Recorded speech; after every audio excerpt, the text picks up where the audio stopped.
it growing up and kind of like being immersed in it now, it was something that even growing up I knew that I couldn't ignore just because like you walk by it every day. So being immersed in it now is kind of like a full circle moment, and I'm happy to be out here and like just be helping people.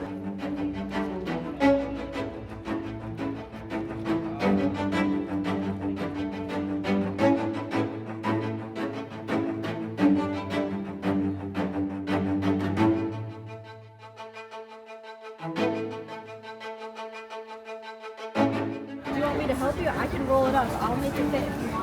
Hi, how are you? Good. Good. We have turkey and cheese and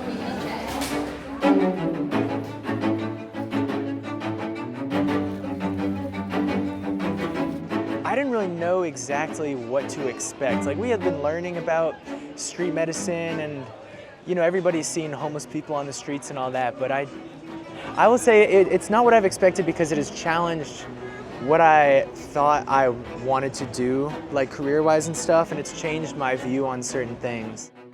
How would you like some chips? Yeah, good chips. Just to be able to be in the back, kind of working behind the scenes even, and just being in the kitchen, making sandwiches and packing meals, it was just really meaningful. I really enjoyed that aspect of it a lot because I think, yes, there's a medical side to it and that's what we're here for, but I think also doing a portion of giving back and all the donations that they gave were so wonderful, and giving those to us to be able to do that was just amazing. You're welcome.